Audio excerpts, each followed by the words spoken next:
حضرت ابو دردہ رضی اللہ تعالی عنہ آپ ارشاد فرماتے ہیں سمعت رسول اللہ صلی اللہ علیہ وسلم یقول، میں نے رسول پاک صلی اللہ علیہ وسلم کو یہ فرماتے ہوئے سنا۔ اب یہ جو مدارس کے طلباء کرام ہوتے ہیں جو اللہ کا قرآن پڑھتے سیکھتے سکھاتے ہیں یا سرکار علیہ السلام کے فرامین سیکھتے سکھاتے ہیں پڑھتے پڑھاتے ہیں، لوگ ان کو بڑی حقارت کی نگاہ سے دیکھتے ہیں۔ شاید اس وقت بھی کوئی ایسا واقعہ پیش آیا تو ہمارے آقا صلی اللہ علیہ وسلم کو یہ ارشادات فرمانے پڑے۔ فرمایا سید عالم صلی اللہ علیہ وسلم نے ابغونی الضعفاء، مجھے ان کمزور لوگوں کے اندر تلاش کرو، یعنی مجھے جب بھی ملنا ہو، اگر میں گھر میں نہ ہوں گا تو میں صفہ کے چبوترے پر ان غریب صحابہ کے ساتھ طلباء کے ساتھ بیٹھا آپ کو ملوں گا۔ پھر سید عالم صلی اللہ علیہ وسلم نے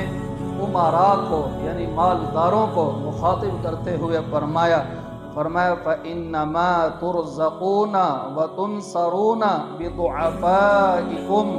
تمہیں جو اللہ رزق دیتا ہے، تمہاری جو اللہ مدد فرماتا ہے، یعنی ہر شر سے تمہیں محفوظ رکھے ہوئے ہے، نہ تمہارا مال کوئی چور چراتا ہے،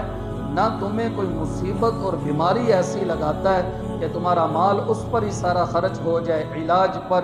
فرمایا یہ سارا معاملہ کیوں ہے، تمہاری اللہ مدد کیوں کرتا ہے، تمہیں اللہ رزق کس وجہ سے دے رہا ہے؟ فرمایا ان فقراء کی وجہ سے جو مدارس میں بیٹھ کر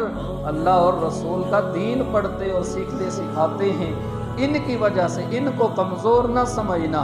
ان کو حقارت کی نگاہ سے کبھی نہ دیکھنا، بلکہ اہل علاقہ کو جو خدا رزق دیتا ہے اور جو ان کی مدد کرتا ہے، یہ مدارس ہی کی برکتیں اور وجہ سے اللہ ان پر رزق کی بارشیں نازل فرماتا ہے اور ان کی مدد کرتا ہے۔ اللہ سبحانہ و تعالی ہمیں اعمال صالحہ کی توفیق عطا فرمائے۔ وآخر دعوایا ان الحمد للہ رب العالمین۔